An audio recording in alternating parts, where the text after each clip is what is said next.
Salut à toi, c'est Johan, j'espère que tu vas bien. Aujourd'hui on se retrouve pour un nouvel épisode pour ton logo. J'ai d'ailleurs mis les lumières en conséquence par rapport à la charte que tu vas regarder maintenant. En tout cas, comme je te l'ai dit, je ne te représente pas le sommaire. Par contre, on va regarder plus précisément le font pairing, donc la combinaison de typographie pour le print ou le web aujourd'hui dans cette vidéo. Donc on va passer directement à l'écran et comme je te l'ai dit, on a le contexte. Alors qu'est-ce que ça veut dire selon moi? Alors, tout d'abord, je vais te présenter la page Behance, donc que la personne m'a envoyée. Donc tu vois que c'est un rebrand de logo. Ok. Donc tu as un logo de ce type-là, donc AR Design, infographie. Ok, la grid, les typographies, les couleurs. Alors là, on le voit directement, hein, c'est du Instagram. On le voit. Ensuite, le noir, ça, ok. Les mockups, d'accord. Donc, si tu n'as pas vu la dernière vidéo où j'ai parlé des mockups avec Hugo Richard, n'hésite pas à regarder en fiche directement en haut à droite. En tout cas, ok. Bon, là, il n'y a pas trop de suspense, hein, qu'on se le dise. C'est tout simplement le logo de quelqu'un qui fait du graphisme. Voilà. Donc, designer graphique, tout simplement. Donc, au niveau du contexte réel, c'est tout simplement, comme je l'ai dit, une personne qui fait du graphisme. Par contre, la petite subtilité, c'est que c'est une personne qui n'a pas de formation de graphisme à proprement parler. C'est une personne qui a 3 mois de formation. Donc normalement 3 mois de formation c'est suffisant pour faire un démarrage de créa, ok, mais c'est pas suffisant en soi pour faire comment dire, une activité de freelance ou de graphiste à long terme ou à temps plein. Ou à part si elle a énormément travaillé, elle de son côté, avec des petites formations sur internet, sur YouTube et compagnie. Mais en soi, si tu commences de rien du tout et que tu te lances uniquement avec 3 mois de formation, normalement ça ne suffit pas forcément à être graphiste totalement de A à Z. Il va falloir que tu apprennes énormément de choses par la suite. Mais en tout cas, voilà. Le résultat, moi, en tout cas, je trouve qu'il est plutôt pas mal, puisque c'est une personne, du coup, qui n'a pas le graphisme ou le freelancing, ce n'est pas son activité principale.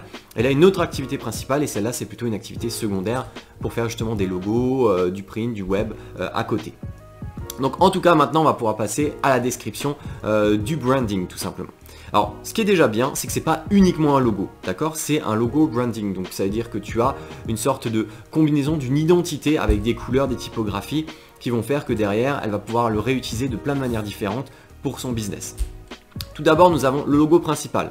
Donc, on a un symbole, ok, qui utilise les couleurs d'Instagram, comme je l'ai dit avant. Tu as le AR Design, ok. Donc ça, c'est tout simplement le nom du studio, le nom de la personne. Elle a choisi de ne pas mettre son nom, prénom, mais un nom de studio. Donc AR Design, moi par exemple, je m'appelais JH Design. Voilà. Alors c'est pas au niveau de l'originalité, on peut faire mieux, bien sûr. Mais après, ça fait son taf si tu n'as pas envie de mettre ton nom, prénom et de faire un peu plus professionnel. Alors du coup, AR Design, infographie, ok, donc assez rapidement, tu sais ce qu'elle fait. Et donc ça, c'est intéressant pour les clients qui peuvent faire appel à ces services. On a la grid, ok, les typographies. Donc tu vois qu'on a un font pairing. Donc font pairing, donc pairing c'est tout simplement la paire. Donc c'est les paires de typographies qui vont ensemble pour faire notamment du titrage et du corps de texte.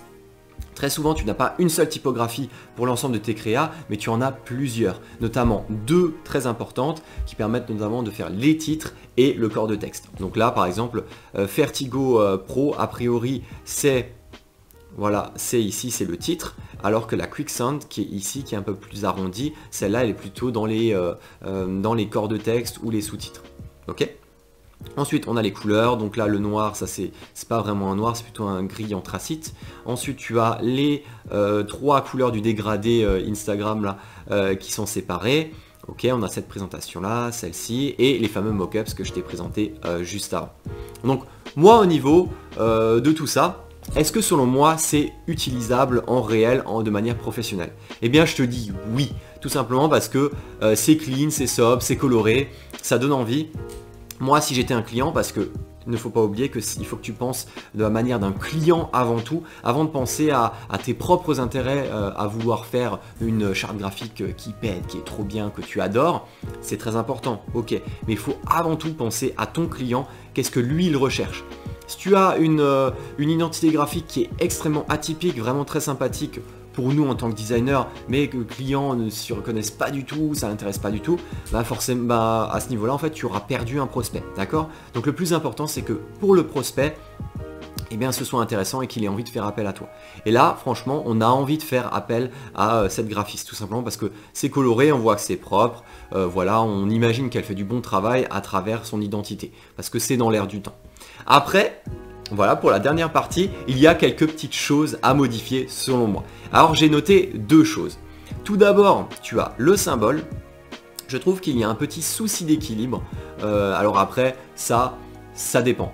À un moment donné, en fait, tu as l'aspect fonctionnel où tu peux avoir un souci d'équilibre qui, lui, est vraiment notable et qui est réel, physique. Et des fois, tu as des soucis, on va dire, d'harmonie comme ça, mais qui, eux, sont plutôt subjectifs. C'est-à-dire que là, par exemple, je vais être, on va dire, plutôt subjectif, d'accord? C'est-à-dire que de manière objective, tu pourrais dire « Ah mais tiens, tu pourrais avoir l'intérieur comme ça de la lettre qui est beaucoup plus fine que l'extérieur, du coup au niveau de la géométrie ça passe pas très bien et du coup ça pourrait être objectif, c'est-à-dire que objectivement au niveau du graphisme il faudrait le changer. Par contre là je vais te présenter d'une manière subjective de changer le symbole.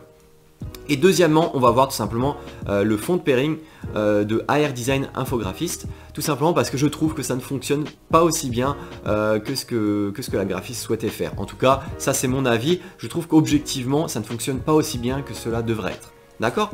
Donc tout d'abord, on va commencer par le symbole. Alors ici, j'ai pris mon petit truc Photoshop, j'ai fait quelques petites modifications comme ça à l'arrache. Donc je te présente ça ici. Donc tu as AR Design Infographiste ici. Bon, déjà c'est assez étrange d'ailleurs parce que tu vois le AR Design, je trouve que ça fait assez studio, tu vois, ça fait assez professionnel, tu as l'impression que c'est une équipe et derrière c'est infographiste, donc ça prouve bien que c'est une seule personne. Et je sais pas, j'aurais bien vu AR Design Infographie, tu vois, de manière générale tu as de l'infographie, tu as l'impression que c'est un studio, que c'est plusieurs personnes, et là en fait je sais pas, c'est comme si on me coupait l'herbe sous le pied. J'imagine que c'est une équipe et derrière on me dit infographiste, je sais pas, en tout cas moi ça me touche un peu de cette manière là.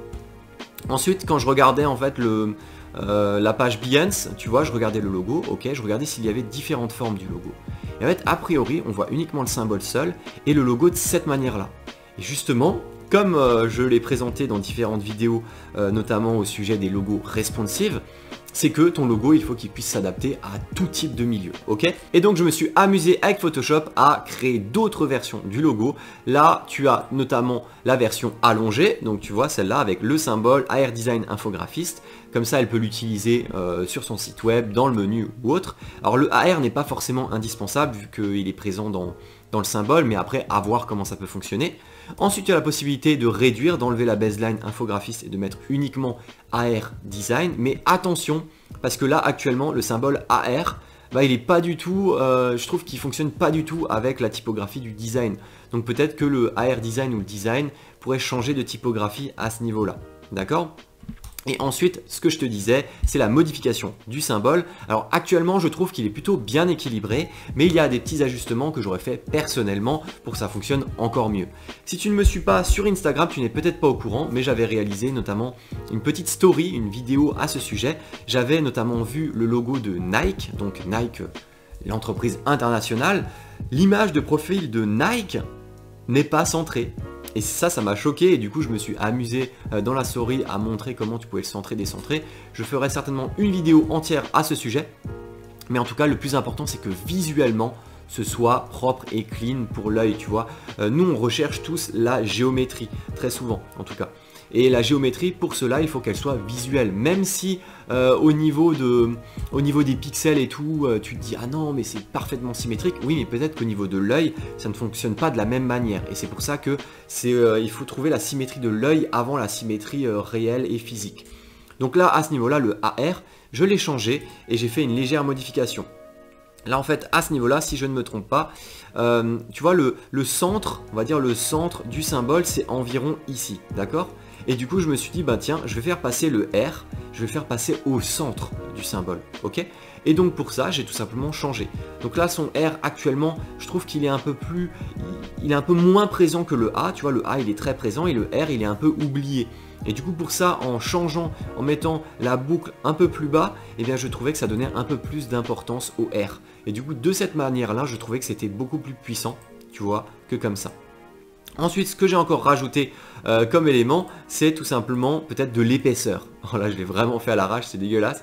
Mais peut-être qu'en rajoutant de l'épaisseur c'est plus intéressant. Tu vois, peut-être que là, justement, le gris est censé ramener de la puissance, de la force au symbole. Et bien peut-être que tu as la possibilité, même si c'est moins symétrique, parce que là j'ai l'impression que c'est vraiment la même épaisseur de trait ici, le blanc, le gris et le gris. Et bien je pense que c'est peut-être même plus intéressant d'augmenter l'épaisseur du AR. D'accord ? Et donc ensuite on peut le voir directement avec le dégradé. Mais en tout cas, là pour le symbole, ce que je conseille c'est vraiment de passer à ça. C'est que tout simplement tu changes le symbole et tu mets le R comme ça avec la boucle un peu plus bas. Deuxièmement, c'était la combinaison de typographie. Alors je trouvais que le AR design ne fonctionnait pas du tout. Je m'explique. Là tu as un symbole très rectiligne.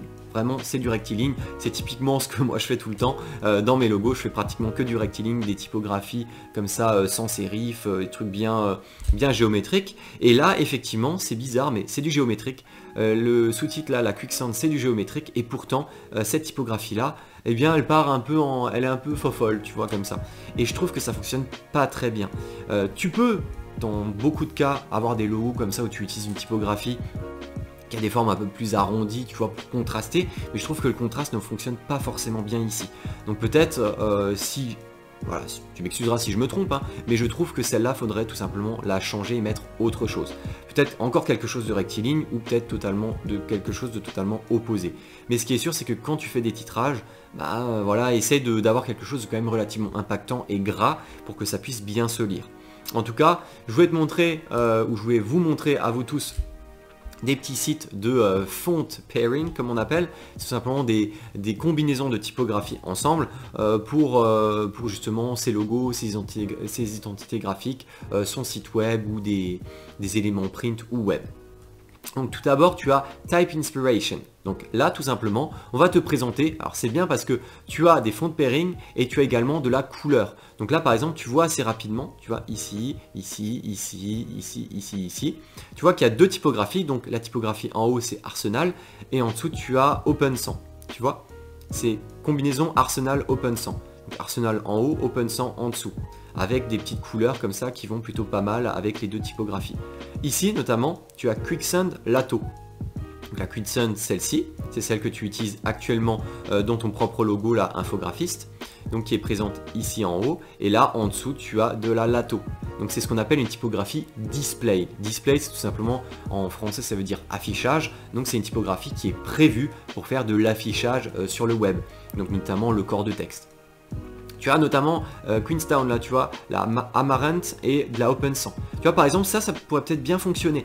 Tu vois cette typographie, tu vois celle-ci là, tu la remplaces par celle-ci, par la Amaranth. Tout simplement parce que elle est très rectiligne, ok, mais elle a un petit grain de folie qui permettrait en fait d'être en bonne combinaison avec le AR. Tout simplement le design il pourrait être écrit de cette manière-là. Donc en tout cas là tu as un type de site qui pourrait être intéressant. Ensuite tu as le site fond de pair. Type fond de pair qui est également présent ici. Ici tu as Laura et Merryweather, tout simplement, tu vois, heading, donc le titre c'est de la Laura et Merryweather c'est le body, donc le corps de texte. Et là pareil, tu as la prosa libre, OpenSand, libre Baskerville et sources sans pro. Tu vois les sources sans pro, OpenSand, Lato, on a Worksand, Roboto, c'est vraiment des typographies display, tu vois. C'est des typographies qu'on retrouve un peu partout sur internet. Et ensuite pour les titrages, on peut se faire un peu plus plaisir, tu vois, avec des trucs comme ça, peut-être des typos à empattement. Mais voilà. En tout cas, tu vois à peu près à quoi ça ressemble. Et ensuite, en dernier, il y avait également celle-ci. Alors ça m'avait fait un peu rire. Parce que là, du coup, tu as appris le display. Et là, avec Canva, tu vois, qui propose un outil gratuit pour t'inciter à aller sur le site.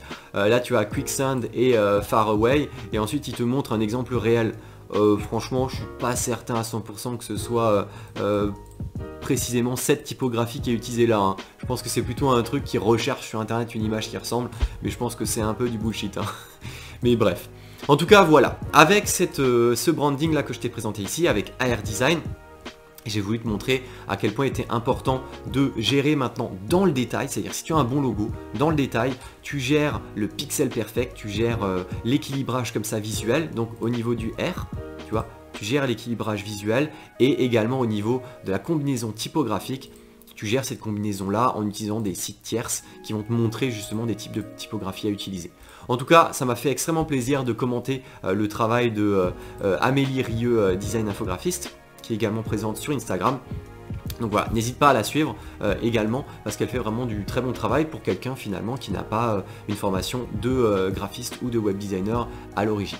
Donc voilà, en tout cas, moi j'espère que cette vidéo t'a bien plu. Si jamais tu as apprécié ou si tu as des questions à ce sujet, n'hésite pas à laisser un like et un commentaire. Et je t'invite également, si ça t'intéresse, à tout simplement aller sur ma chaîne et à t'abonner à la chaîne et appuyer sur la petite cloche pour être notifié des prochaines vidéos. Et puis moi je te dis à très bientôt pour des prochaines vidéos pour ton logo et pour toi freelance. Allez, ciao!